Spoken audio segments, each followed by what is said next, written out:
We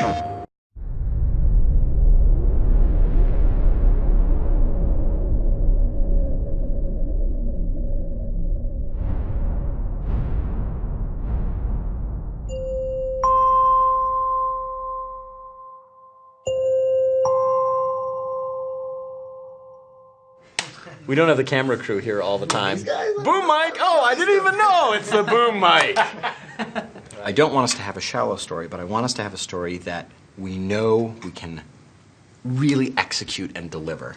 The way we approached Starhawk was different than the way we approached other stuff in the past because we knew that we had a really fun, successful recipe with the multiplayer. And what we wanted to do is kind of take it in a slightly different direction. And so we didn't want to do just kind of what's become the bog standard sci-fi. We wanted to give it some kind of twist, something kind of unique. There were two lines that we really needed to avoid, and one was the Space Marine line, and the other was the military line. We wanted to find something in the middle that felt like it could really stand out in that crowded market.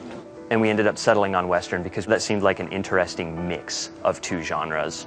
You know, we retain a lot of the tenets of the sci-fi. We've been very conscious of making it accessible for people to kind of grab hold of and hopefully take on as their own. And we wanted to really try to work into this universe a very coherent theme of why these guys are out here. And that's where we came up with the Rift energy. This is something that is a very high density, high efficiency energy source. They develop a way to mine it and they start setting up these mining operations.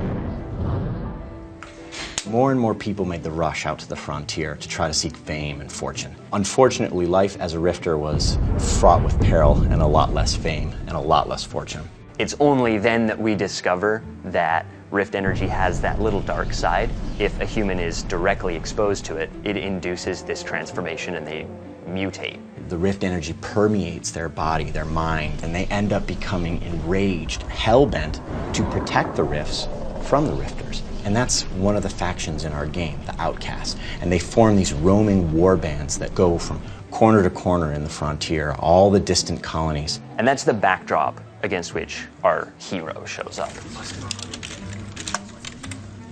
We wanted there to be a face, a character that in our now included single-player campaign that would really connect with players. That's where our character Emmett Graves comes in.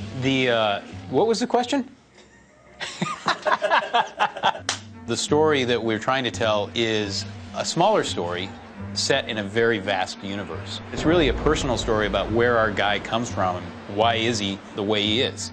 Emmett and Cutter, their gearman, basically travel in their dropship for many, many years throughout all the distant systems in the frontier. And they become rift salvagers. And so Emmett ended up being almost like a hired gun, like a gunslinger, protecting claims, going to colonies that were being attacked by outcast warbands.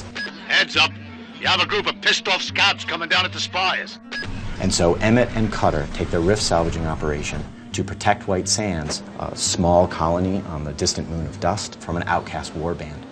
And you are brought in to bring to justice this outlaw. Anybody that comes out here has a plan or a problem. I came back with both. I hope they find really a satisfying story experience where they can learn the ins and outs and feel like at the end of this whole campaign, they've mastered a lot of these build and battle elements and a lot of these new kind of innovations we're throwing at you. It's good to have a good single-player game. I love that in multiplayer games because I like to go through single player, get comfortable with all the different weapons and figure out all the different tactics. And I want to know this game before I go into multiplayer so that way when I go in multiplayer, I already know what to do. I'm good. We got a ways to go before we can stick that together into a spaceship engine. Engage!